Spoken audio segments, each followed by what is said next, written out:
Hello students, welcome to EPG Pathshala. I am Dr. Aditya Saxena from the Central University of Haryana, Department of Physics. Today we are going to discuss about a module Angular Momentum 2 under the paper Quantum Mechanics 1. So students, let us see what we are going to learn in this module. We'll start with the matrix representation of the components of the angular momentum operator J, that is, the components Jx, Jy and Jz, which are the x, y and z components of the angular momentum operator, and the J square component of the angular momentum operator. After having studied the matrix representation, we'll then try and understand the representations of the eigenstates as column vectors on which the angular momentum operators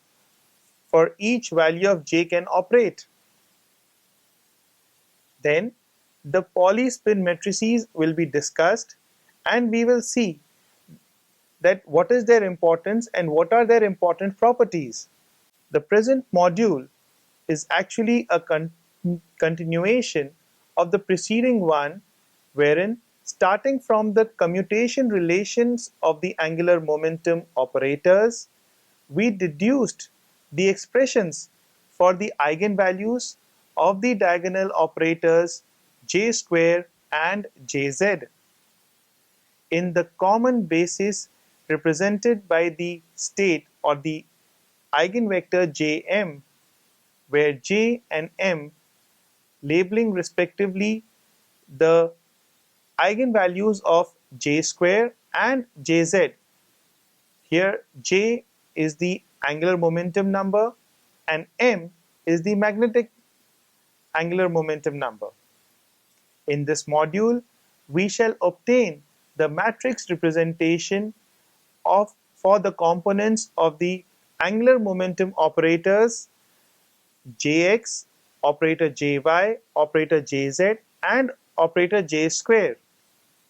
where operator Jx, operator Jy and operator Jz are the x, y and z components of the angular momentum operator. Considering a few specific values of the angular momentum such as j equal to 0, j equal to half,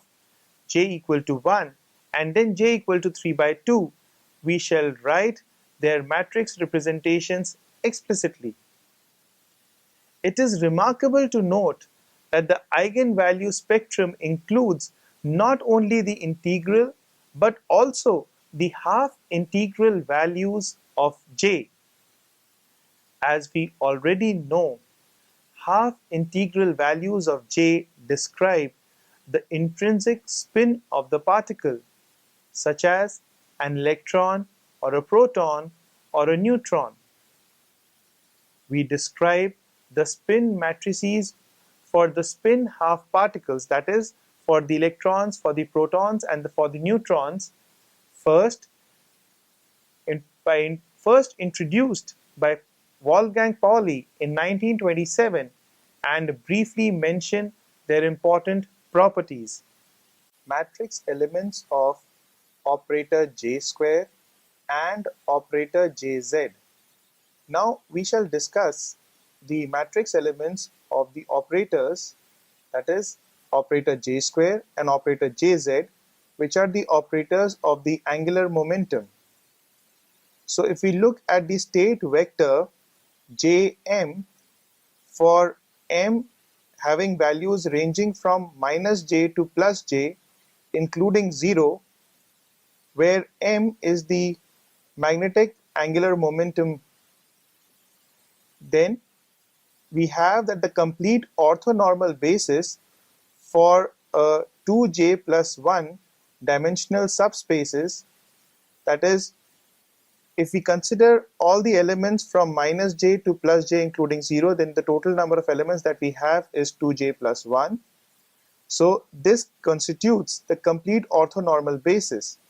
and we have a 2j plus 1 dimensional subspace, which provides the angular momentum representation in which any function of the angular momentum components can be represented by a matrix which will have the elements given as, so bra J prime M prime operator A acting on ket Jm. That means it is basically the operator A and the bra elements or the bra vector J prime M prime and the ket vector Jm. And then if we solve this, then we can see that the above representation can be written as, for the operator J square, we will get bra vector J prime M prime operator J square acting on ket vector Jm, and this turns out to be equal to J into within brackets J plus 1 into H cross square delta function of J prime and delta function of M prime. So what one sees is that here H cross square is the Planck's constant, or rather H cross is the Planck's constant, and J into within brackets J plus 1 are the corresponding eigenvalues. Similarly, if we try to find out the matrix elements for the operator J, we can have a similar representation. Bra vector J prime M prime operator Jz ket vector Jm, and this gives us the final result M H cross delta operator Jj prime delta operator M prime, where M is the magnetic angular momentum number. Here the delta operator Jj prime means that if J is not equal to J prime, then this delta operator will go to 0. Similarly, delta operator M prime means that if M is not equal to M prime, then this delta operator goes to 0. And so from this, we can write for the operators J plus and J minus how we can find out their values, which means that using the values of the operator J square and Jz, we can actually find out the values of the operator J plus and J minus, where J plus is the incremental operator or the creation operator and J minus is the decremental or the annihilation operator. And the values of these can be found out by taking the scalar product of these with the ket vector J prime M prime. Matrix elements of Jx and operator Jy. So now, in order to find out the values of the operator J plus and J minus, we take the scalar product of these operators with the ket vector J prime and M prime, and the matrix elements of these scalar products turns out to be bra vector J prime M prime operator J plus ket vector Jm is equal to C dagger Jm H cross delta operator Jj prime delta operator M prime M plus 1, where C dagger Jm is a constant that we need to determine, and H cross is the Planck's constant. Delta operator Jj prime would give us a 1 if J is equal to J prime and will give us a 0 if J is not equal to J prime. Similarly, delta operator M prime M plus 1 would give us a 1 if M prime is equal to M plus 1 and 0 if M prime is not equal to M plus 1. Similarly, we can find out the matrix elements of the operator J minus by taking the similar scalar product, that is bra vector J prime M prime operator J minus acting on ket vector Jm, and this gives us the result C Jm minus H cross delta J prime delta operator M prime M minus 1. So here C Jm minus is also a constant that we will need to determine. H cross is the Planck's constant. Delta Jj prime gives us a value 1 if j is equal to j prime and returns a value 0 if j is not equal to j prime, while delta operator m prime m minus 1 gives a value 1 if m prime is equal to m minus 1 and gives a value 0 if m prime is not equal to m minus 1 and gives a value 1 if m prime is equal to m minus 1. Here the constants C dagger Jm or C plus Jm and C minus Jm, which are also sometimes referred to as the creation and the annihilation numbers, can be determined by equating the norms of the above equations, that is the scalar product equations of the operators J plus and J minus on both sides. So if we take the norm of these equations of operator J plus and J minus, that is the scalar product of J plus and J minus on both sides, and equate them, then what we find from the solution of these equations is that the number or the constant Cjm plus is equal to, within brackets, J minus m into, within brackets, J plus m plus 1 whole to the power half. And similarly, we can also find out the value of the constant Cjm minus, and this turns out to be equal to, within brackets, J plus m into, within brackets, J minus m plus 1 whole to the power half.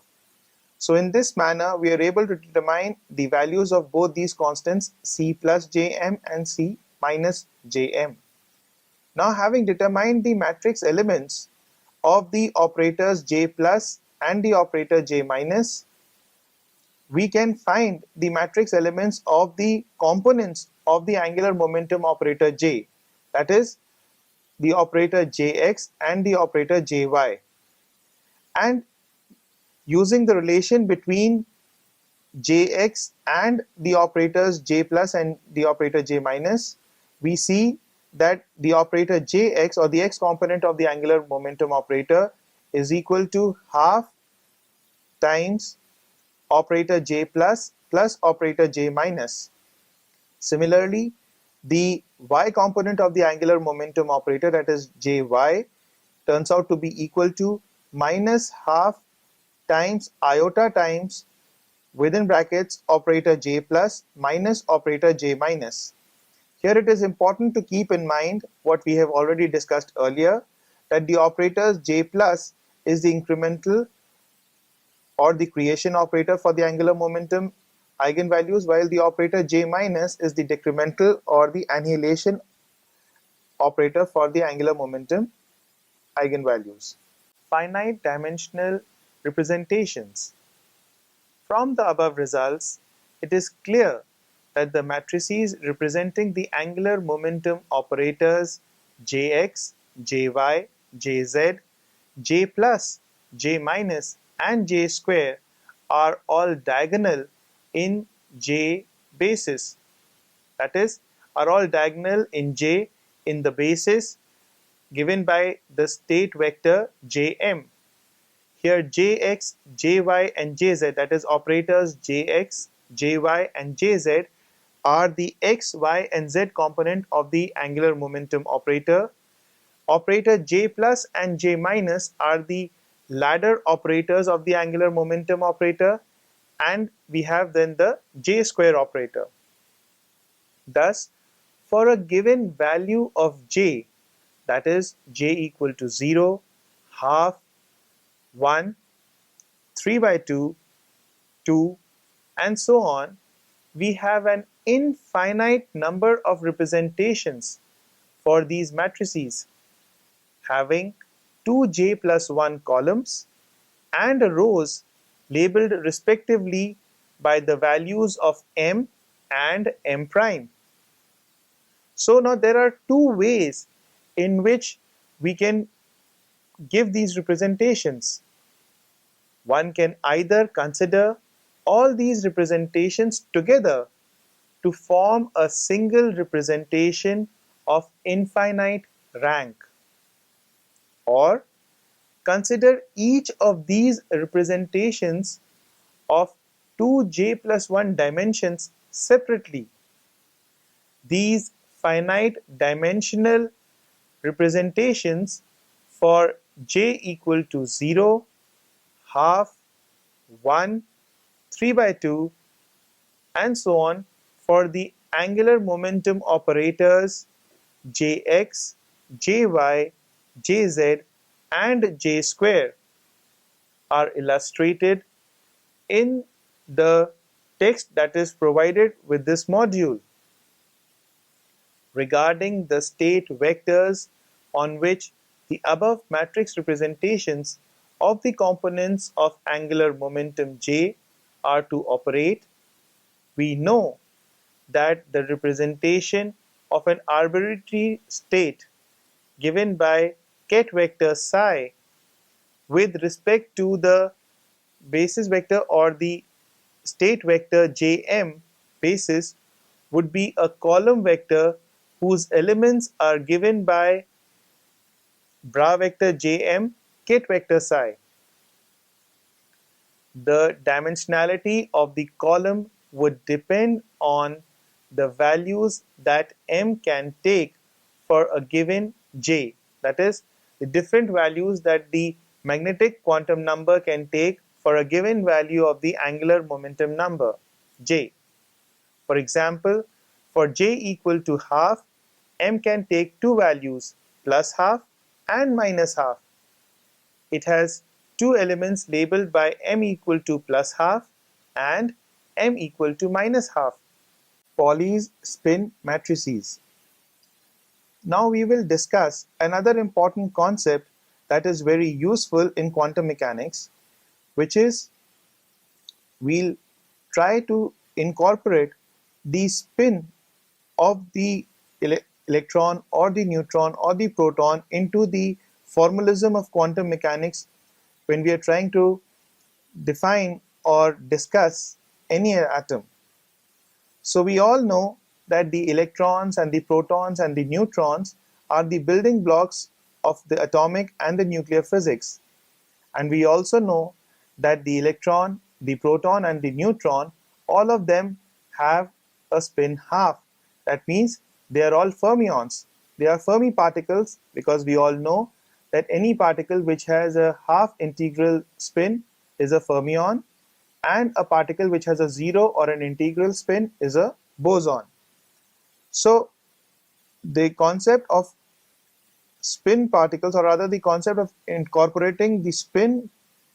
of the electrons and the neutrons and the protons into the overall quantum mechanical formalism, was first developed by Wolfgang Pauli in 1927. So if we denote the spin vector by vector s, and if we write it as spin vector s is equal to h cross by 2 times vector rho, then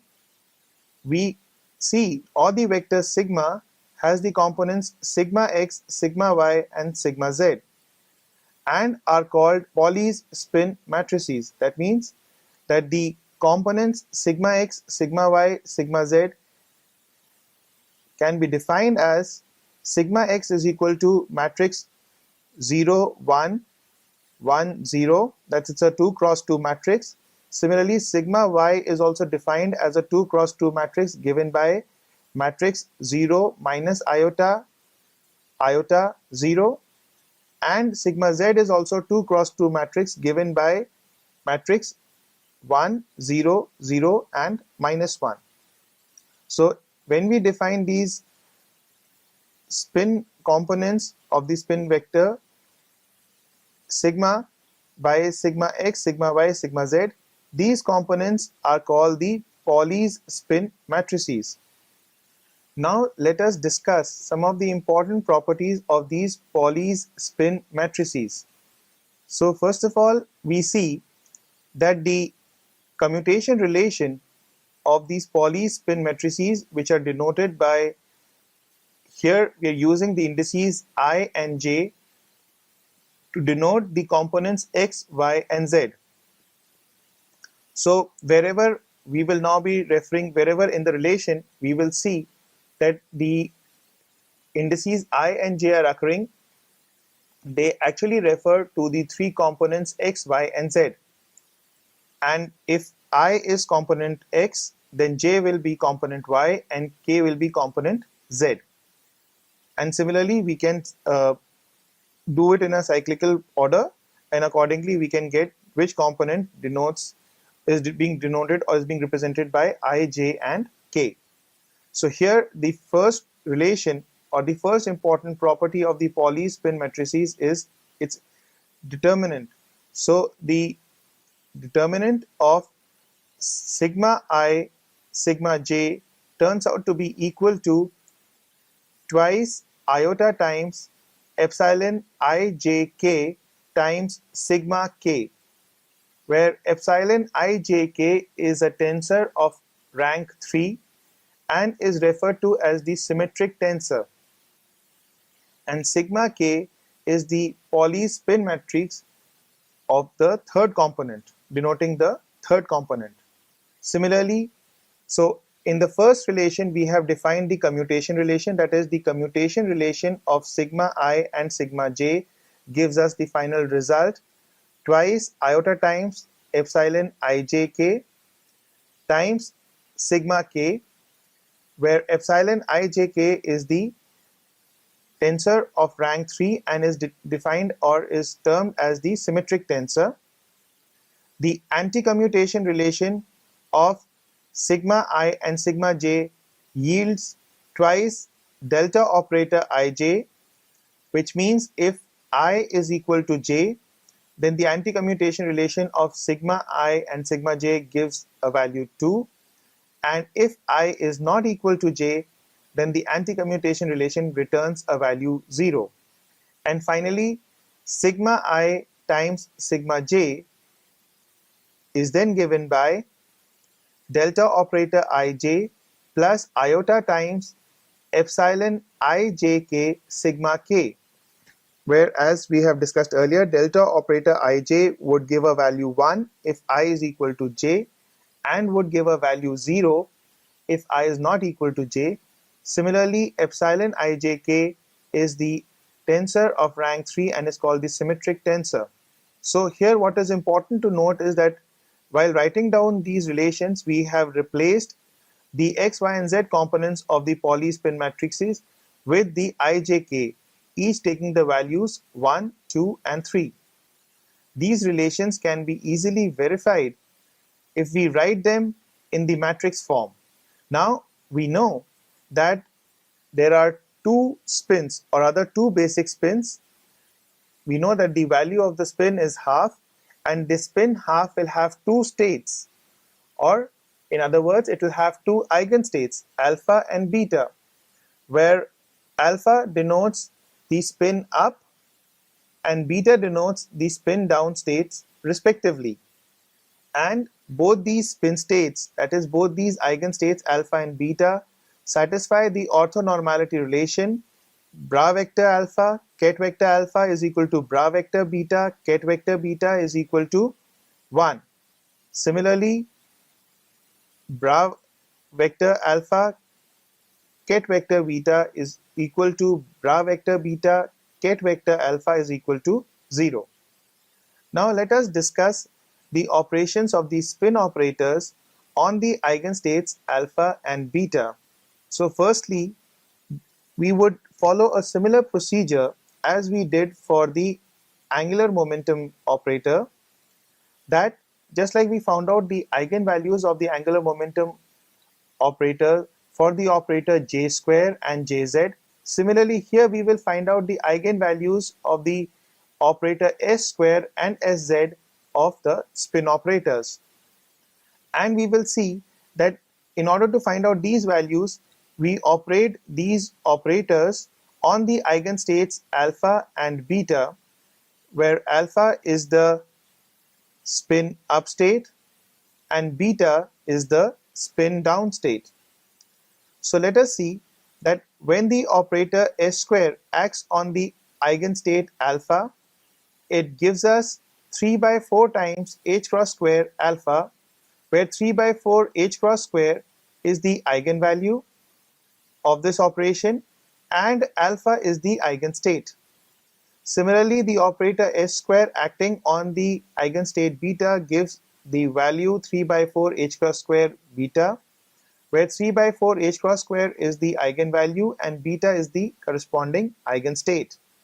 and h cross is the Planck's constant times, or rather h cross is the Planck's constant by 2 pi. Similarly, the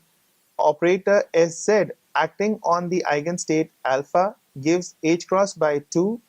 times alpha, where h cross by 2 is the corresponding eigenvalue and alpha is the corresponding eigenstate. Similarly, operator Sz acting on beta is equal to minus h cross by 2 times beta, where minus h cross by 2 is the corresponding eigenvalue and beta is the corresponding eigenstate. And just like we did in case of the angular momentum operator, where we defined the raising and the lowering angular momentum operators, or the creation and the annihilation angular momentum operators, similarly here also we can define the raising and the lowering operators for the spin operator. So the raising operator for the spin operator, that is operator S plus, is defined as operator Sx plus operator iota times Sy, where Sx or operator Sx is the x component of the spin operator and operator Sy is the y component of the spin operator. Similarly, the lowering operator of the spin operator, that is operator S minus, is defined as operator Sx minus iota times operator Sy, where, like we said earlier, operator Sx is the x component of the spin operator and operator Sy is the y component of the spin operator. And looking at the general relation for j equal to half,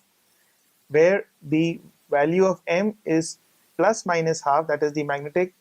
angular momentum gives the value plus minus half, we get similarly over here operator S plus, that is the raising operator acting on the eigenstate alpha, gives the value 0, and the raising operator acting on the eigenstate beta gives a value alpha. That means when the raising operator acts on the spin up, it returns a value 0, and when the raising operator acts on spin down, it returns the value spin up. Similarly, when the lowering operator, operator S minus, acts on spin up, that is acts on alpha, it returns the value beta, and when the lowering operator S minus acts on the eigenstate beta, it returns the value 0, which means that when the lowering operator acts on spin up, it gives us spin down eigenstate, and when the lowering operator acts on spin down eigenstate, it returns the value 0. So from these relations, we can then obtain the operations of the x component of the spin operator and the y component of the spin operator, that is operator Sx and operator Sy. And when we operate these operators on the eigenstates alpha, that is spin up, and the eigenstate beta, that is spin down, we get operator Sx acting on eigenstate alpha gives h cross by 2 times beta, which means that the x component of the spin operator acting on spin up state returns an eigenvalue of h cross by 2 and an eigenstate spin down. Similarly, the operator Sx acting on eigenstate beta returns h cross by 2 alpha, where h cross by 2 is the eigenvalue and alpha is the corresponding eigenstate, that is the spin up state, when the x component of the spin operator acts on the spin down state. Similarly, the y component of the spin operator acting on the spin up state, that is operator Sy acting on alpha, gives iota times h cross by 2 times beta, where iota times h cross by 2 is the eigenvalue and beta is the spin down state and also the corresponding eigenstate. Similarly, operator Sy, that is the y component of the spin operator acting on the spin down state, that is eigenstate beta, gives the value minus iota times h cross by 2 times alpha, where minus iota times h cross by 2 is the eigenvalue and alpha is the corresponding eigenstate, expressing the spin operators in matrix form. So now we will see that these components of the spin operators, that is the x component, the y component and the z component, how these components can be expressed in matrix form. So first of all, we start with the z component of the spin operator, that is Sz, and we see that when the operator Sz acts on the eigenstate alpha and the eigenstate beta, what does it return? So when the spin operator Sz, that is the z component of the spin operator, acts on the spin up or the eigenstate alpha, it gives the value h cross by 2 alpha, where h cross by 2 is the eigenvalue and alpha is the corresponding eigenvector. Similarly, the z component of the spin operator acting on the eigenstate beta, that is the spin down state, gives minus h cross by 2 times beta, where minus h cross by 2 is the eigenvalue and beta is the corresponding eigenstate. So now, after having defined the x, the y and the z components of the spin operator, we can finally write down these operators in the matrix form when these operators act on the corresponding eigenstates alpha and beta, that is the spin up state and the spin down state. So operator Sx acting on alpha gives h cross by 2, then times matrix 2 by 2 matrix 0 1 1 0 times column matrix 1 0, and this gives us the final value h cross by 2 times column matrix 0 1, and this is equal to h cross by 2 times the eigenstate beta. Similarly, the operator Sx acting on the eigenstate beta gives h cross by 2 times 2 cross 2 matrix 0 1 1 0 times column matrix 0 1, and this is equal to h cross by 2 times column matrix 1 0, and this is equal to h cross by 2 times alpha, where h cross by 2 is the eigenvalue and alpha is the corresponding eigenstate or the spin up state. So here if we look at this relation, we can see that the spin up state is given by the column matrix 1 0, while the spin down state is given by the column matrix 0 1. Similarly, writing down the y component of the spin operator acting on the spin up state alpha, we see that this turns out to be equal to h cross by 2 times 2 cross 2 matrix 0 minus I 0 times column matrix 1 0, and this turns out to be equal to iota times h cross by 2 times column matrix 0 1, and this is equal to iota times h cross by 2 times eigenstate beta. So what this means is that when the spin operator Sy, that is the y component of the spin operator, acts on the spin up state, it returns an eigenvalue iota times h cross by 2 and the eigenstate beta, that is the spin down state. Similarly, when the y component of the spin vector operator Sy acts on eigenstate beta, that is the spin down state, it gives the value h cross by 2 times 2 cross 2 matrix 0 minus iota 0 times column matrix 0 1, and this is equal to minus iota times h cross by 2 column matrix 1 0, and this is equal to minus iota times h cross by 2 alpha. So spin operator Sy acting on spin down state or eigenstate beta returns an eigenvalue minus iota times h cross by 2 and the eigenstate alpha or the spin up state. And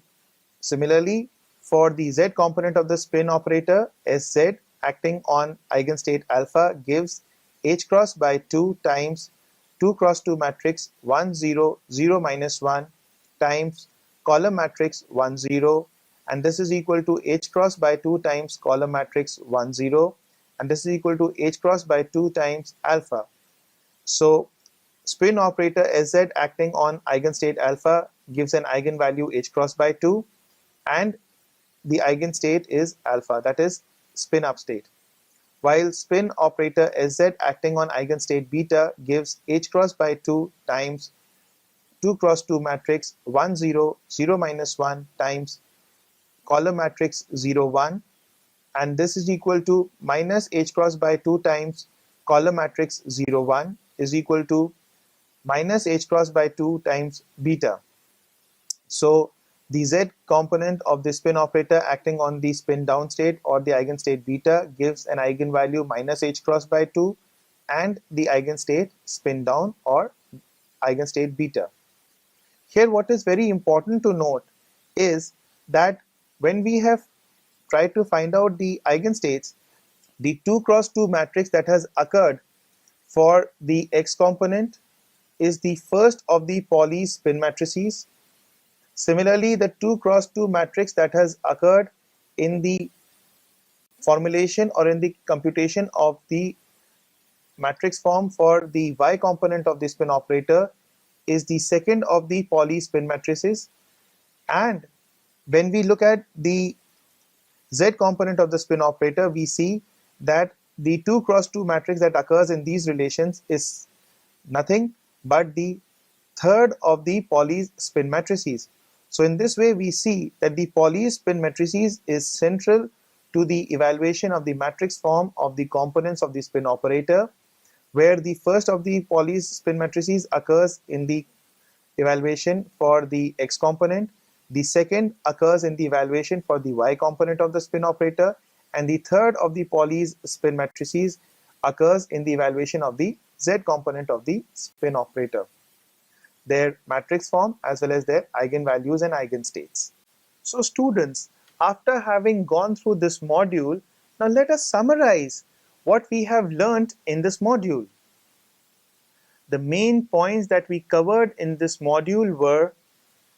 the matrix representation for the different components of the angular momentum operator J.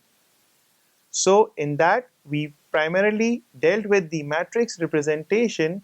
of the three x, y, z components of the angular momentum operator J, that is operator Jx, operator Jy and operator Jz,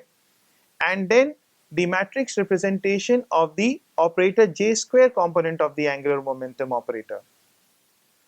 After having learnt about the matrix representation, we then went on to the representations of the eigenstates as column vectors on which the angular momentum operators or angular momentum vectors operate for each value of J. That is, that we represented the different eigenstates as column vectors, wrote down the complete eigenvalue equation, and then after operating the angular momentum operators for each value of J, we found out the representations or the corresponding eigenvalues. Then we went on to look at what the Pauli matrices are, Pauli spin matrices, that is, when we are trying to formulate the formalism for the spin of the element, that is, we know that the proton, the electron and the neutrons all are spin half particles, that is, they are fermions. So we studied the Pauli spin matrices, which is the effective tool for incorporating the spin in the total quantum mechanical formalism. Then we also learnt about the important properties of these Pauli spin matrices. Thank you.